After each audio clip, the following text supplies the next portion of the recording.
பண்டாரப்பேட்டையில் இருக்க அரவிந்த் கண் மருத்துவமனையில் எனது பையன் மோசஸ் ஆம்புலன்ஸு 2 வருஷத்துக்கு முன்னாடி சேர்த்தேன்.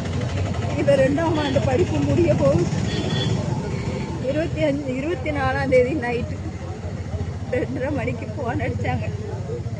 முதல்ல ஃபோன் அடித்து என் பிள்ளை மருந்து குடிச்சிட்டுன்னு சொன்னாங்க ஐயா. 2வது ஃபோன் அடித்து என் பிள்ளை தூக்கில் தொங்கிட்டுன்னு சொன்னாங்க ஐயா.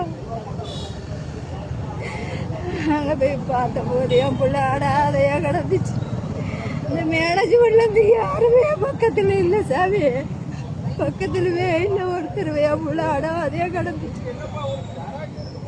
அவன் தற்கொலை பண்ணல ஐயா, அவனுக்கு கொலை தான் பண்ணியிருக்காங்க. அவன் தற்கொலை பண்ணல, அவன் கொலை தான் பண்ணியிருக்காங்க.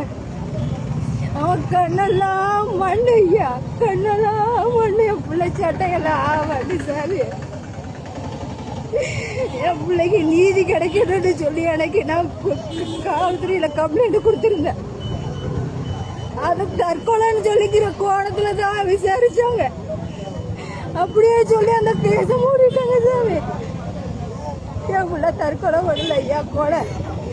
2-3 தடவை பெட்டிஷன் கொடுத்துட்டேன். இப்போ 3வது தடவை எங்க வந்து நிற்க.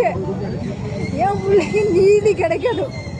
இந்த அரவிந்த் கண் மருத்துவமனையில இருக்கிறவங்க, தலைவர், இயக்குனர், விடுதி காப்பாளர் எல்லாருமே அவன் சாவு காரணம்.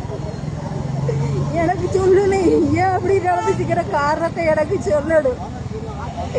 என் பிள்ளை ஏற்கனவே இறந்துட்டு அந்த பிள்ளைக்கு நீதி கேட்டு கிடைக்கல. ஒரு 2 வாரம் கழிச்சு இன்னொரு பாப்பா சண்முக பிரியான்னு சொல்லி அந்த பொண்ணு தூக்கு போட்டு இறந்துச்சுன்னு சொல்லி சொன்னாங்க. என் பிள்ளைக்கு அன்னைக்கு நீதி கிடைச்சிருந்தா இன்னொரு உயிர் போயிருக்காது. அந்த பிள்ளைகிட்ட, அந்த பொண்ணோட பேரண்ட்ட நான் போன் அடிச்சு கேட்கும் போது என் பிள்ளை கேரளாக்கார பையனும்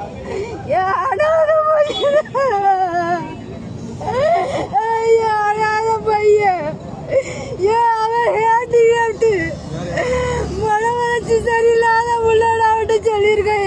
இதை பாடிய வாங்க வைக்கிறது காட்டிய என் பிள்ளைக்கு அழக நீதி கிடைச்சிருந்தா அப்படி வந்து நிற்க மாட்டேயா. என் பிள்ளைக்கு நீதி வைங்க.